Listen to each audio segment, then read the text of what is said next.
Welcome to The Big Question. I'm Angela Barnes, and today I'm joined by Sandra Särav, Estonia's Deputy Minister for Economy and Innovation. It's a pleasure to have you with us on The Big Question, Sandra. Thank you very much for joining us. Thank you. Now, Estonia is really interesting to talk about when it comes to the digitalisation of public services. It was ranked 9th in the EU as well on the European Commission's 2022 Digital Economy and Society Index. But it's been quite the journey since 1991 when Estonia became fully independent again. So first of all, can you just talk me through, Sandra, the economy and infrastructure back in 1991 and how the country got to where it is now? So just a little remark there. 9th we rank overall, but when it comes to offering public digital services, Estonia always ranks in top 3, as Estonia has 99% of all public services available digitally. In 1991, Estonia regained its independence, and we had been illegally occupied by the Soviet Union for half a century.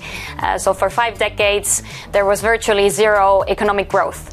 1938, prior to the Soviet occupation, Estonia's economy was roughly the same as Finland's, which is our northern neighbor. Roughly, you could say that both Finland and Estonia had $2,500 international dollars GDP per capita. 1991, Estonia's GDP per capita was even lower than half a century earlier.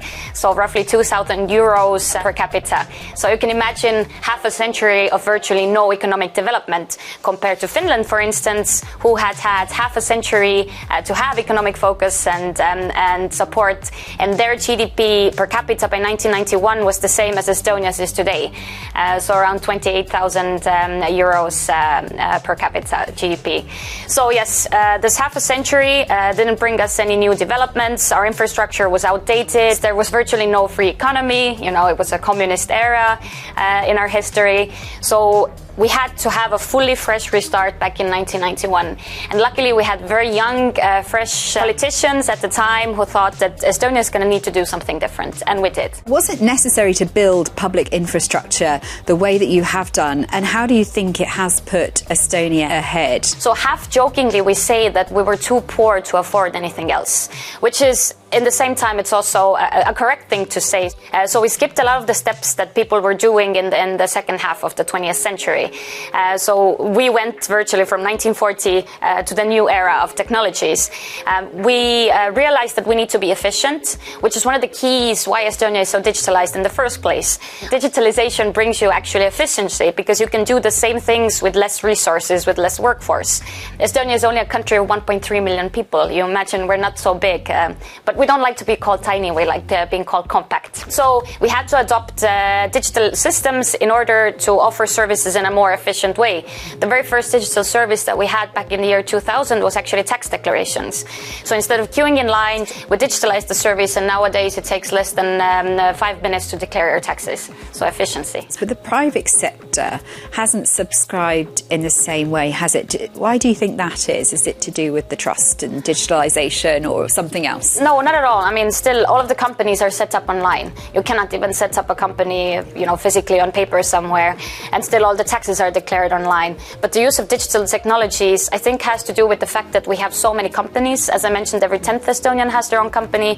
84% are micro companies. I mean, if you set up your ice cream booth somewhere for the summer, perhaps there's not so much to digitalize.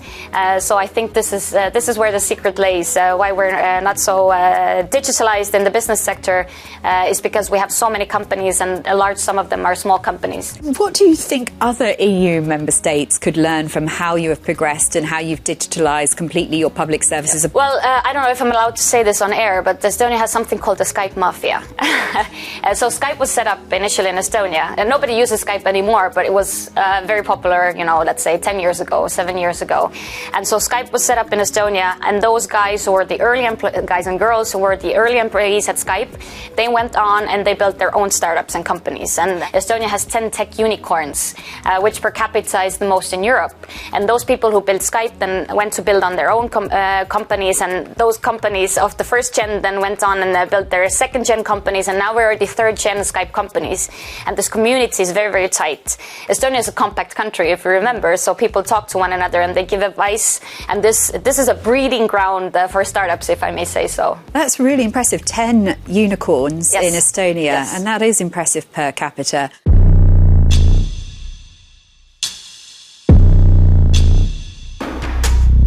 What does Estonia have to offer as well a foreign corporation wanting to set up a company in Estonia? I know you've given rise to globally successful companies like Bolt, Skype and Wise, to name a few. It's the most competitive tax environment in the OECD countries for 6 or 7 years in a row already. We have 0% corporate tax on reinvested profits. So unless you take out dividends, as long as you reinvest, there's no corporate tax in Estonia, which is a competitive advantage. Estonia attracts a lot of capital per capita again. So we say per capita Estonia always wins. In the year 2022 alone, Estonian startups attracted 1.3 billion euros. And this was on average 6-7 times more than in Europe per capita. So that's the e-residency card, is it? E-residency card is similar to Estonia's national ID card. So national ID card in Estonia is mandatory. So what's e-residency is, we figured we can give access to Estonia's business environment with a similar type of digital ID. It's not your personal identity document. You cannot travel with it. However, you can access those Estonia's digital services. You can open up a company online wherever you're based in the world, and you can open up a company in Estonia in 15 minutes and 33 seconds, which is a world record. So of course, this is only if you do it regularly. If you're a newbie, it would take you a couple of hours, but still it's very efficient. You can fully declare your taxes online. You can provide digital signatures for documents. You can acquire property. You can acquire new companies without ever having to show up physically. And currently we have globally over 100,000 e-residents who have opened around 30,000 companies in Estonia. And they not only bring us economic benefit by paying some taxes in Estonia, but they employ locally. They bring new innovation to Estonia. So we're really happy with the e-residency project. It sounds like a very appealing place then for startups to do business.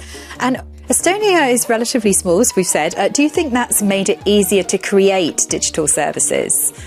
So both yes and no. It's made it easier because obviously you have only 1.3 million people. However, it's more difficult because as we started in 1991, we didn't have a lot of resources, meaning capital. So if you are a larger country, if you have more capital, it's easier to build the best systems possible. So we've always had to innovate and be more inspired with what we can do with the resources that we have. That's great to get your insights on all of that. Sandra Särav, thank you ever so much for talking to us on The Big Question. It's been a pleasure to have you on the show. Thank you so much for having me.